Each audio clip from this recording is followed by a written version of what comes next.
buenas tardes y buenas noches. Depende del uso horario donde ustedes estén viendo esta entrevista. Les saluda Roxana Lizárraga, periodista, abogado, exministra de Comunicación del Gobierno de Transición de Bolivia. Ahora me encuentro en el exilio y estoy transmitiendo desde Washington, D.C. El día de hoy quiero presentarles a un analista político boliviano. Y también, como siempre, tenemos la presencia en el programa de nuestra analista permanente y co-conductora, la senadora Senta Rek. Este programa va dirigido a los 9 departamentos de Bolivia en un tiempo que está totalmente delicado, donde debe prevalecer la responsabilidad. Bienvenidos a Diálogos sin Permiso. Senta. Bueno, un placer, un gusto tener en esta oportunidad a Franklin Pareja, una persona que realmente nos aporta muchísimo en la opinión boliviana y que sus análisis son muy equilibrados. Por eso creemos que en el presente, en la situación delicada en la que se encuentra el proceso eleccionario en Bolivia y sobre todo la elección en el sentido de los candidatos de oposición, nos interesa muchísimo esta opinión que consideramos será objetiva y de gran contribución. Gracias, Franklin, por la presencia y un abrazo a Roxana, como siempre, por todo este empeño que tenemos para poder contribuir a nuestro país. Franklin. Muchas gracias, estimada Senta, Roxana. Para mí una honra estar en el programa que ustedes conducen. Me adhiero a las palabras del momento delicado que vivimos y el tratamiento responsable que debemos tener al emitir opiniones, sin que eso signifique que haya que descafeinar las cosas, ni tampoco, minimizarlas, porque Bolivia es un país que tiene realmente ahora mismo una situación extremadamente compleja que lo iremos pues desmenuzando en esta rica tertulia que tendremos. Me pongo a sus órdenes y nuevamente gracias. Algo con lo que yo quiero arrancar es el bloque de unidad. ¿Podía haber existido un bloque de unidad cuando vemos que hay criterios diferentes? Tenemos una línea de Carlos Mesa, Samuel Doria Medina, que incluso es el vicepresidente de la Internacional Socialista a nivel regional, y Luis Fernando Camacho, que representa una región, frente a Jorge Quiroga Ramírez, que prácticamente marca una línea más de derecha, izquierda, claramente la izquierda, y la derecha presente en un contexto de unidad de bloque. ¿Era posible? Mira, a ver, le vamos a dar un contexto rapidito para aterrizar en tu pregunta que es estructural. El movimiento socialismo, desde que gana las elecciones el 2005, no es una fuerza popular únicamente, no es el bloque popular. El movimiento socialismo fue, y quizás todavía conserve algo de su carácter policlasista, porque es una fuerza que copó el bloque popular, parte de la centroizquierda, parte del centro y parte de la centro derecha. Cuando tú tienes una fuerza que supera el umbral del 50%, no estás hablando de bloque popular. O sea, hay que entender que la configuración de esta fuerza política era policlasista y por eso el umbral del 50% siempre fue un espacio que casi ha monopolizado durante, ahora mismo casi 2 décadas. No obstante, ahora esa fuerza ha perdido lo que eventualmente podría ser su presencia en la centro derecha, en el centro y parte de la centro izquierda. Entonces, ahora sí se ha quedado con el bloque popular, que vale entre 35 a 40%. ¿Por qué hago este prolegómeno? Porque en términos de rendimientos electorales, así se hubieran unido todos los candidatos en el pasado, todos, no los hubiera alcanzado. O sea, hay que tener claridad de acuerdo a los datos fríos, el dato duro. Si tú hubieras unido todas las oposiciones en las 3 elecciones precedentes, no les hubiera alcanzado. Eso explica por qué nunca han superado el umbral del 40 y eso explica por qué el MAS siempre ha superado el umbral del 50. Ahora podemos charlar del padrón, esa es otra discusión. Entonces, en esos términos, vencerle al MAS era casi imposible, porque tenía un arraigo y una penetración no solamente en cuestión del bloque popular, de una región, sino en todo el país, porque su matriz además es sindical. Y el sindicalismo tiene 2 características, que no son cualidades, son características, que tienen cohesión y disciplina. Entonces funcionan como un ejército muy efectivo y son además organizaciones que están movilizadas todo el año. No se organizan para las elecciones, siempre tienen vida orgánica, a diferencia de las agrupaciones ciudadanas u otras fuerzas que se organizan para procesos electorales generalmente un año antes. Entonces, es muy difícil encontrar márgenes de rendimiento, de eficiencia política, cuando tú tienes grandes contrastes de desventaja. Obviamente, este carácter policlasista hizo del MAS una fuerza transversal que ha logrado tener una fuerte penetración en los centros de poder más importantes del país, y esto significa Santa Cruz incluida. ¿Por qué digo Santa Cruz? Porque Santa Cruz se ha caracterizado y se sigue caracterizando como un bastión de resistencia democrática, además por una razón yo creo que muy importante. El poder se desagrega y encuentra equilibrios primero en la separación de poderes. En Bolivia no existe. Cuando no hay separación de poderes, el poder se equilibra o se distribuye en el sistema de partidos políticos. En Bolivia hay un sistema político, pero no hay un sistema de partidos políticos, por lo tanto, se ha extinguido el equilibrio de poder en las fuerzas políticas. Y como no hay eso, ¿dónde ha bajado el equilibrio de poder? A las regiones.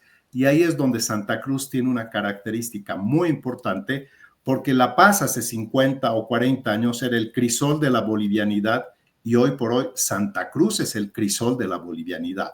Lo que estamos viviendo es importante entenderlo desde una perspectiva no solamente política, sino sociológica y económica, de que Bolivia está cambiando el eje. Lo que fue Occidente hoy está virando paulatinamente al Oriente y todo cambio de eje es duro.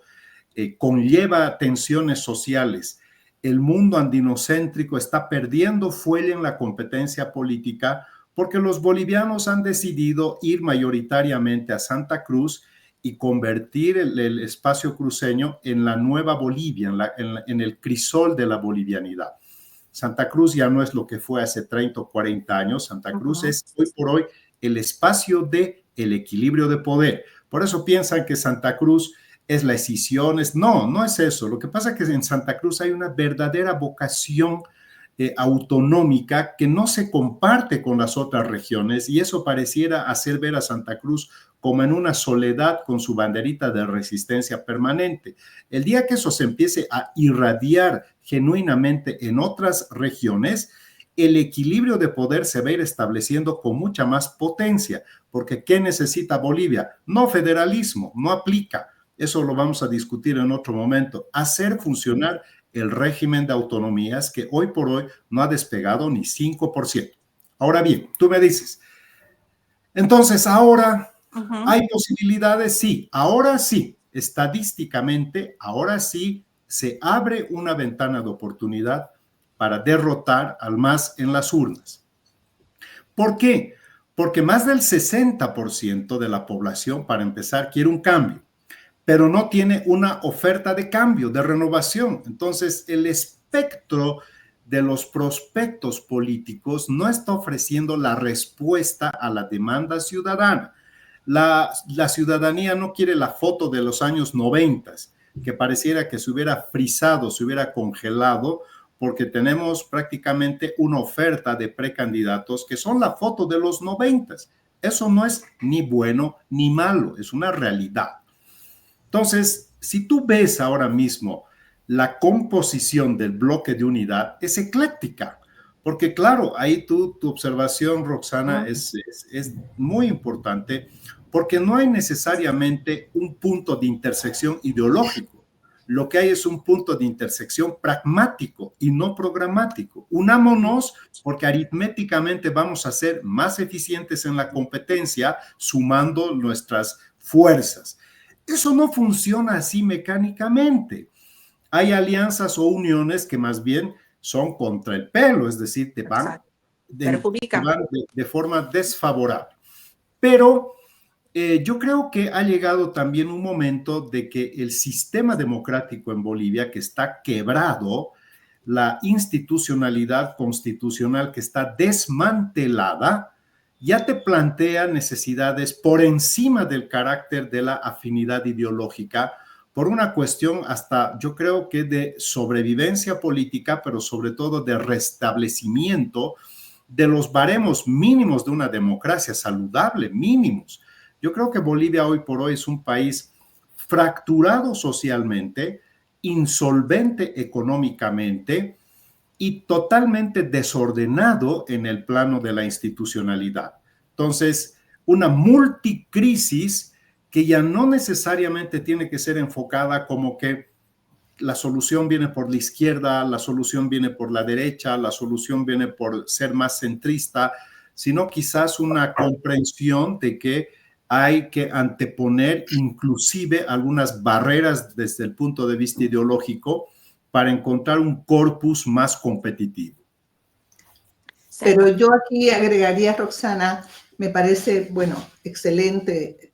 Hemos prestado mucha atención a la explicación de Franklin porque realmente contextualiza, ¿no?, la situación de Bolivia y este plano, cómo se dirimiría esta elección, que no es precisamente en el plano específico ideológico, sino también de las necesidades del país, ¿no?, del apremio de la circunstancia actual, de la crisis multisectorial que ataca a los bolivianos, que vivimos los bolivianos.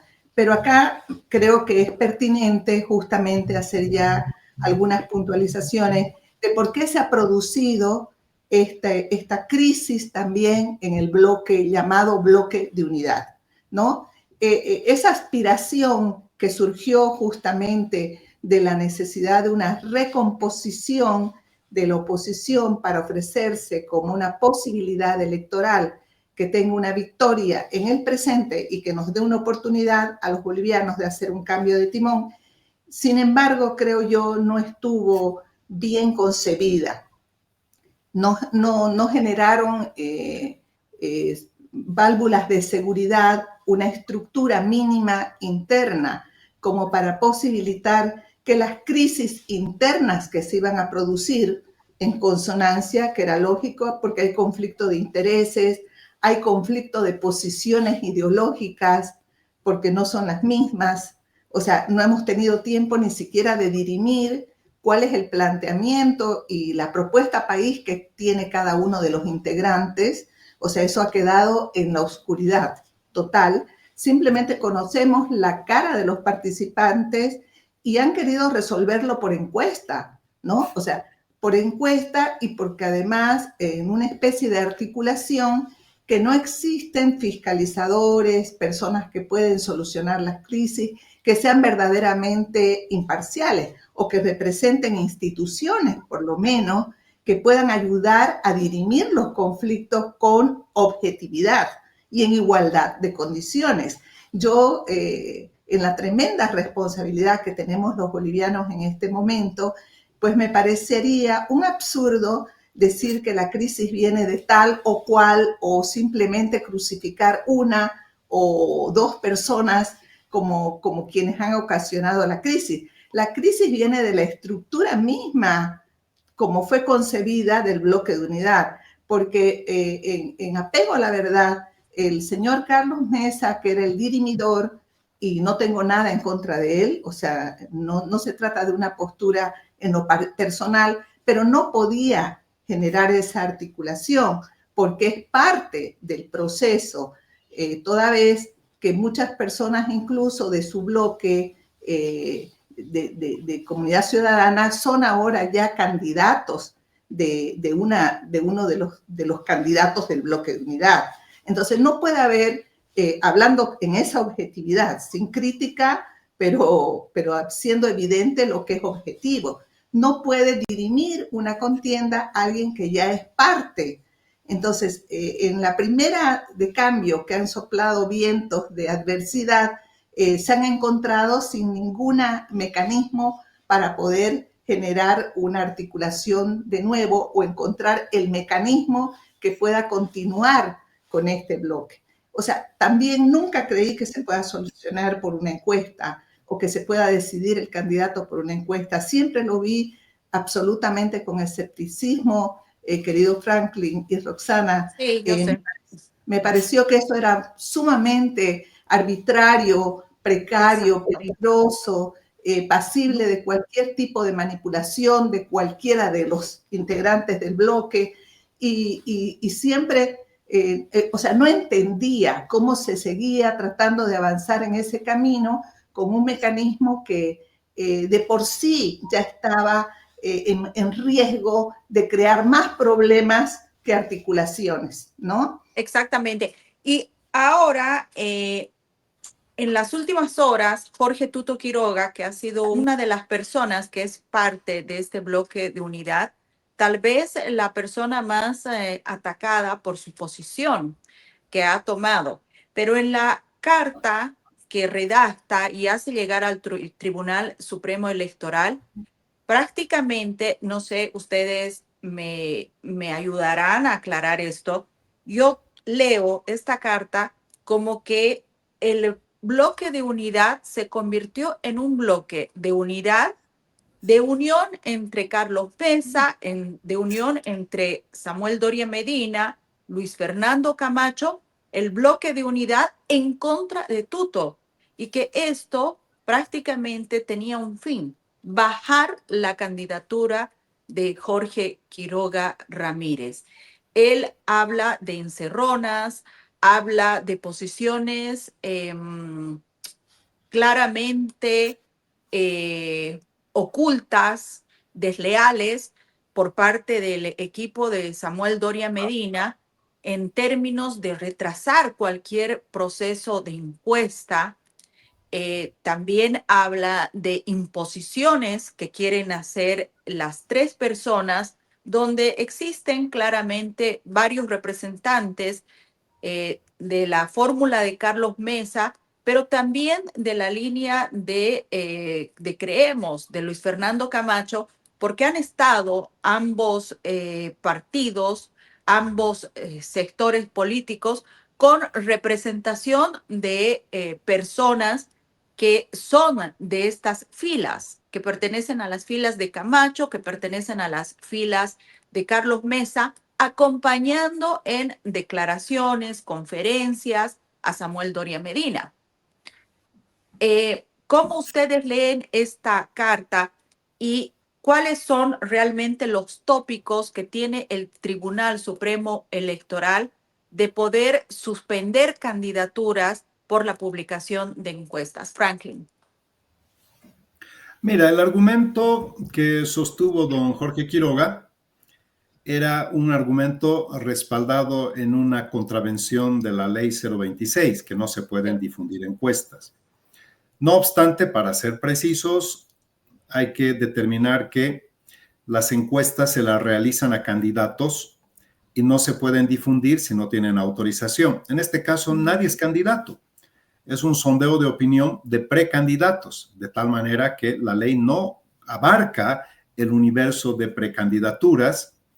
Y segundo, ante la eventualidad de que se difundieran, hay una sentencia constitucional que se produjo precisamente cuando el movimiento al socialismo cometió el error de difundir encuestas en una elección pasada, no sé cuál, no voy a decir para no caer en una imprecisión, pero recuerda que el 2015, esto es lo que sostiene Quiroga, y claro, todos conocemos, una candidatura fue anulada con todas las candidaturas a asambleístas, y fue pues un acto de lo más oprobioso para la democracia boliviana. Eso es realmente un abuso inaudito. Eso mismo, esta ley la hizo el movimiento al socialismo para eso, para regular la información, dosificar la información y siempre jugar con la cancha desnivelada, porque ¿quién es el Tribunal Supremo Electoral para decir tú puedes encuestar, tú no puedes encuestar, esta universidad? Eso no le corresponde. Eso es un exceso de la estatalidad. Lo que puede hacer el Tribunal Electoral es decir, estas son las normas o los requisitos para hacer una encuesta razonable, técnica, aceptable, diáfana, objetiva, lo que tú quieras.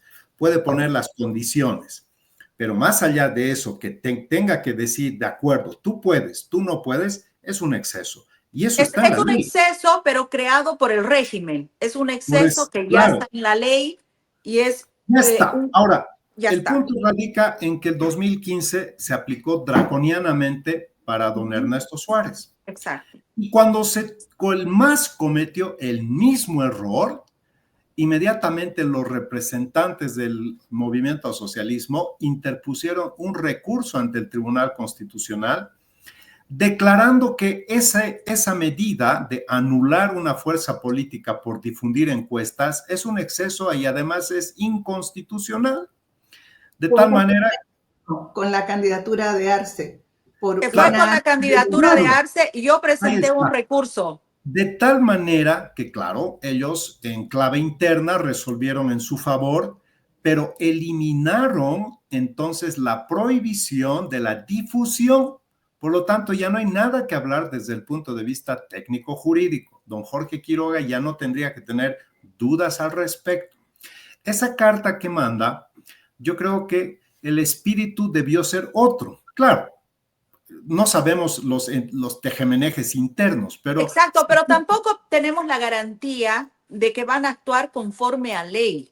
Por eso. Cuando vivimos en un régimen, ¿no? Tú sabes que se mide de diferente forma a la oposición, a los candidatos de oposición y a la dictadura. Bueno, eso mismo yo dije el otro día y por esa declaración ya me han dicho tutista y todo, ¿no? Yo me baso en lo que dice la norma. La norma dice en el artículo 136 que si difundes, cometes un delito electoral. Exacto. Pero la difusión, no hacer encuestas. Y segundo, la norma establece que una vez que sale la convocatoria hay 30 días para que todas las empresas, universidades se inscriban y reciban la autorización, lo cual no significa que si tú solicitas te van a decir, ok, ese es el abuso. Y la norma dice que las encuestas es a candidatos, no a precandidatos, ni mucho menos. Entonces, ¿qué puedes? Tú podías haber hecho una carta, si don Jorge Quiroga tenía esa duda, podía haber hecho una carta y decir, en nuestra cantidad de precandidatos, y el fin es podemos realizar una encuesta. Yo creo que lo hubieran tenido que contestar y decirles, señores, no aplica la ley no se extiende a precandidatos y por lo tanto su encuesta corre, como ya lo han dicho algunos vocales del Tribunal Electoral. Pero esto no ha sido así, entonces el enfoque es una disputa. Yo no formo parte de esta encuesta me pone en peligro a mí, me puede inhabilitar, ya técnicamente y jurídicamente ya sabemos que eso no es así, pero además ya trascienden otro tipo de acciones. Primero, que no se ha cumplido el pacto interno, que no hay fiscalización, que hay una especie de supremacía en las decisiones del señor Doria Medina, cosas que no conocemos, por lo menos no conocemos formalmente y que pueden influir en el ánimo de uno y otro candidato. Y fíjate, no se puede decir que ahora mismo hay una predominancia nítida de uno sobre el otro. En las encuestas que hemos conocido recientemente están prácticamente en un empate. Este sí es un empate técnico porque la diferencia es 1% y en campaña eso puede tener variaciones. No hay una nitidez del uno sobre el otro. Imagínate si hubiera 10% del uno sobre el otro. esa nitidez facilitaría las decisiones. Claro. Pero al Exacto. estar prácticamente en tablas, pues nadie quiere ceder. Y la encuesta, yo no la veo como un mal mecanismo. Tampoco veo que sea tan complicado encontrar una casa encuestadora que sea del agrado y de la confianza de ambos. De hecho, no sé, yo escuché decir al señor Marcelo Claure, que ha hecho la encuesta más grande de Bolivia con 5,000 personas del tamaño de muestra.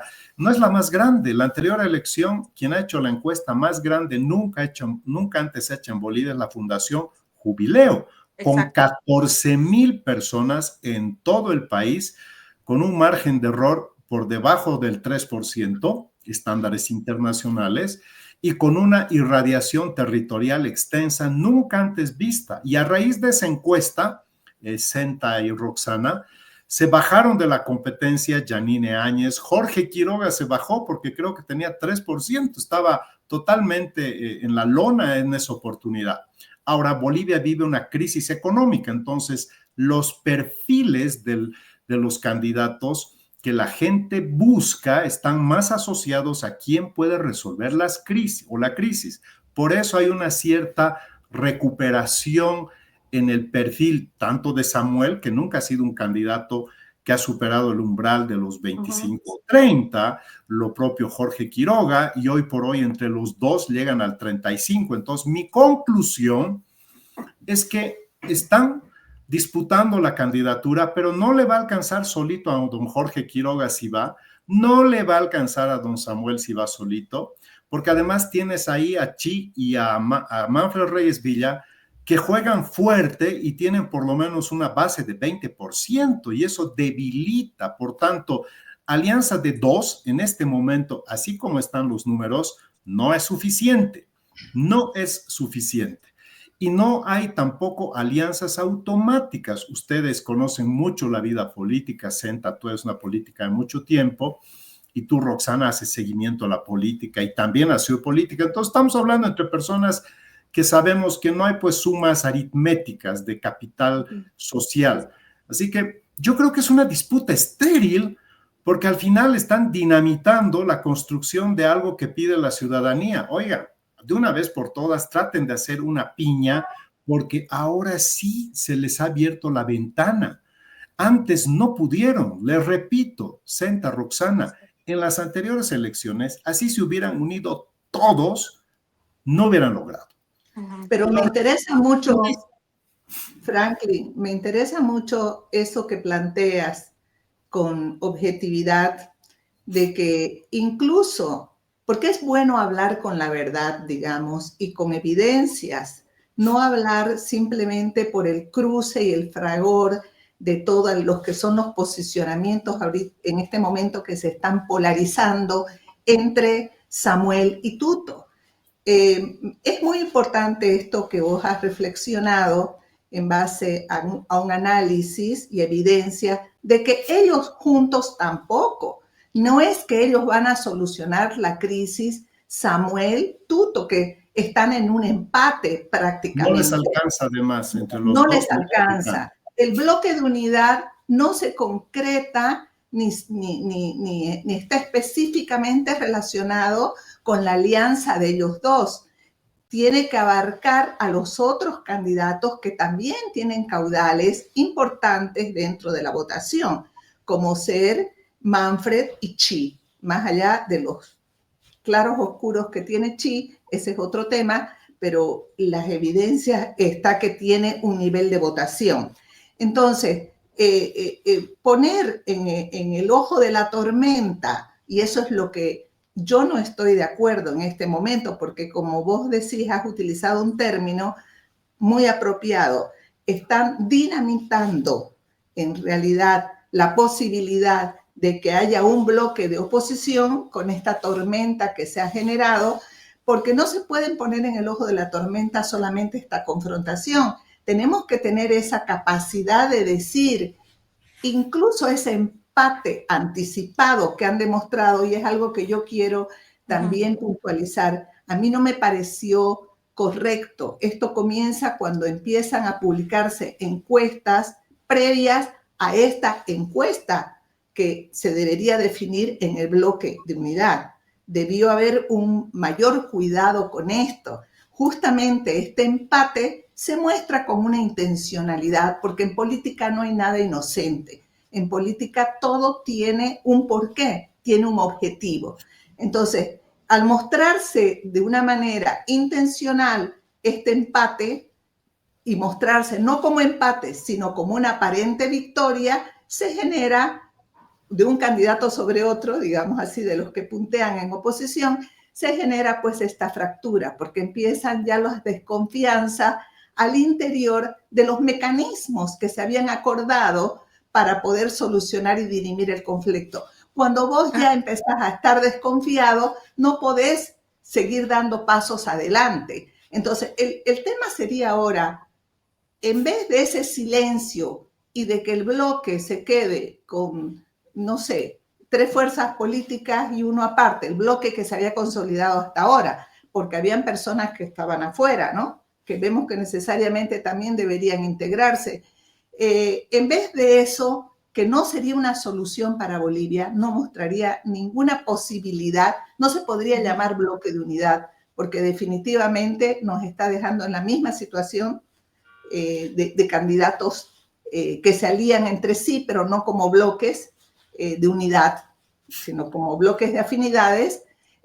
Lo que se debería hacer es dirimir dentro de ese germen de bloque de unidad cómo se puede volver a recontextualizar la situación y reencauzar, que esa sería la solución, y no seguir dejando que esta batalla, que esta confrontación termine por dinamitar por entero el campo político de la oposición boliviana en este momento.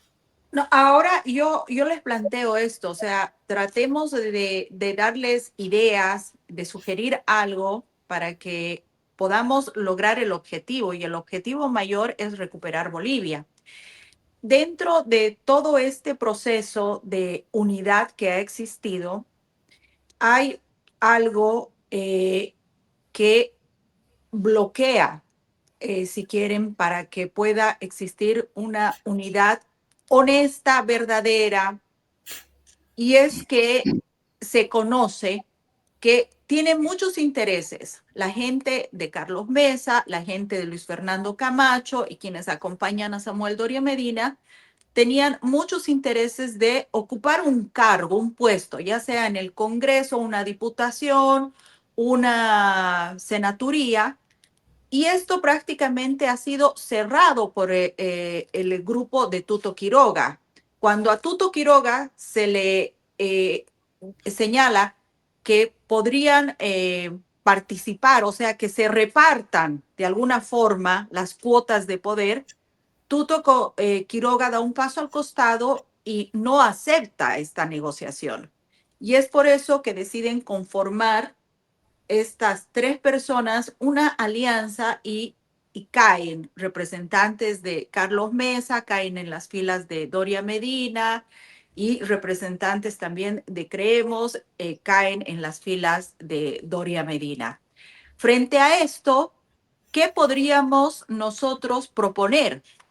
Que abra Tuto Quiroga el espacio, que cuotee esta unidad, que es algo, además, que tiene cansado a los bolivianos.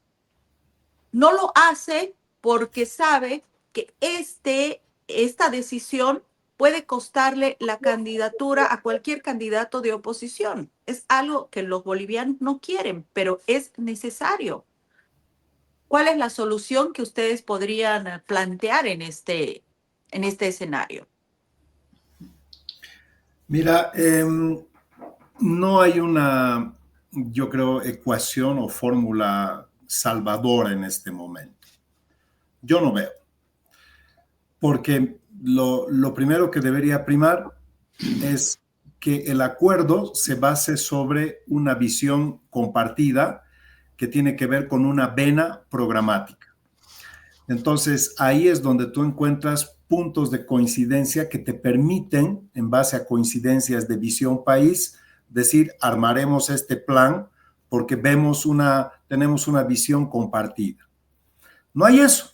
No hay. No hay eso porque además, como no hay partidos políticos, solo hay agrupaciones. Yo siempre lo he dicho públicamente, las agrupaciones ciudadanas son un fracaso, son un fiasco, porque son un refrito de todo y no aclaran el campo de la competencia. Tú no sabes una agrupación ciudadana qué es, porque tiene una, digamos, conformación muy ecléctica. Igual encuentras personas con una afinidad de centroizquierda, otros de extrema izquierda, otros de derecha, otros conservadores, otros más liberales, en fin. Eso es porque no hay una visión compartida. Eso es lo que se ha extinguido en Bolivia, el sistema de partidos. Por eso el sistema de partidos hay que restituirlo. Ese debería ser, cuando tú me dices que hay que hacer eso. Pero eso no se hace en un mes ni en un año, eso lleva mucho tiempo. En Bolivia eso se ha desmantelado. El MAS ha desmantelado el sistema de partidos y los partidos tienen también una muy buena cuota de haberse desmantelado, ¿no? Así que al no haber eso, es difícil encontrar realmente una visión compartida programática. Entonces hay que ir a lo que se puede hacer, que es lo pragmático, no lo programático. Nos uniremos en bases, sobre bases mínimas. ¿Cuál? Recuperación de la democracia, de la institucionalidad constitucional, salvar al país de la crisis económica, restablecer los derechos y libertades, porque Bolivia no vive en un régimen autocrático. Ese es un error conceptual que lo repiten propios extraños políticos y académicos, todo. Este no es un régimen autocrático, es un régimen totalitario, porque tú puedes ser autocrático o puedes ser un autócrata que deviene del autorictas y puedes ser democrático. Por ejemplo, Milei es un autoritario, pero es democrático, juega con las reglas del juego. Donald Trump es un autoritario. ¿Por qué? Porque es pues un tipo que tiene una impronta súper autoritaria, pero juega con las reglas de su país. Por eso en muchas cortes federales ya le han bajado muchas de sus decisiones, porque en ese país hay institucionalidad. Pero los regímenes que pulverizan su constitución, que no respetan la ley, sino que se convierten en la ley, dejan de ser regímenes democráticos y se convierten en estados totalitarios. Bolivia tiene totalitarismo, no tiene autoritarismo. Así que no estamos ante un régimen que juega las reglas del juego, sino que hace las reglas y se convierte en las reglas. Por eso el carácter pragmático adquiere un sentido más eficiente en términos de política. ¿Por qué? Porque ir con exquisiteces de que tú eres medio de centro, de izquierda, yo soy medio de la derecha y ahora somos incompatibles, casi es una cuestión que la recuperación del sistema mismo que está quebrado requiere hacer concesiones en el plano ideológico. Obviamente hay cosas que se pueden hacer. Por ejemplo, tiene que haber una construcción de alianzas que mínimamente tengan estándares de calidad, porque hay alianzas que son desastrosas. No voy a decir cuáles, pero yo estoy viendo en la conformación que están haciendo diferentes precandidatos, que no sé si eso les suma o más bien les va a restar. Ahí es donde tiene que entrar un cuidado y una meticulosidad en la selección de determinados aliados políticos. Ya ves tú que un mal aliado, te puede hacer caer en vez de levantarte. Exacto. Después, en la parte económica, eso sí es importante. ¿Qué es o cómo están concibiendo la respuesta a la crisis múltiple, sobre todo económica? Porque ahí le tienes que plantear al país una cosa muy nítida. ¿Por qué? Porque si tú estás medio de centro izquierda y otro viene con una visión más liberal, ¿qué plan o qué programa de gobierno va a predominar a futuro? ¿El conservador, el liberal, el socialista, el socialdemócrata? Esa chanfaina que son las agrupaciones ciudadanas generan un campo de confusión. Son confusas y difusas. Y por eso la ciudadanía al final no encuentra una alternativa, porque la alternativa no es una cara nueva o una cara antigua con ideas nuevas. La alternativa tiene que ser la respuesta a un modelo que no ha funcionado y a una situación económica que ahora sí se la siente. Porque en términos de calidad de la democracia, hace muchos años que en Bolivia vivimos un déficit de democracia, un quiebre del sistema democrático, un desmantelamiento de la Constitución, pero eso a la gente parece que no le hace mucha carne, ni siquiera la hipercorrupción, pero cuando te empieza a ajustar el bolsillo, el dinero no te alcanza, pierdes el 60% de tu poder adquisitivo, kilométricas colas para cargar carburantes, en fin, ya ahí la situación cambia. Entonces, eso es lo que ha perdido el MAS, por eso ahora la oportunidad se ha abierto, pero también la salida de Evo Morales ha desordenado el campo político, porque antes con Evo Morales el MAS estaba muy cohesionado, ahora están atomizados. Y el espacio opositor también estaba cohesionado, eran todos contra Evo, ahora todos quieren tener posibilidad. Entonces, Evo ha desordenado tanto el oficialismo como la oposición. ¿Qué hacer?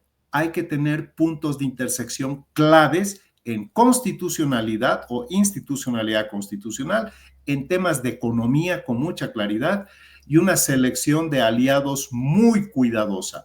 Más no se puede hacer porque no hay tiempo.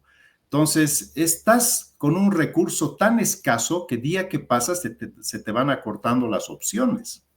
Exacto. Bueno, pero además de eso, yo considero que con todo este análisis que hemos hecho el día de hoy, creo que la mayor responsabilidad va a ser de cada ciudadano. Esperemos que el bloque de unidad sea honesto y que le hable al país de forma transparente, que no tengan reuniones cerradas y que se haga un debate público de cara al país, que pongan todas sus condiciones sobre la mesa y que el país observe a todos los candidatos de oposición para ver cómo pueden llegar a un mismo camino para salvar Bolivia, recuperar Bolivia.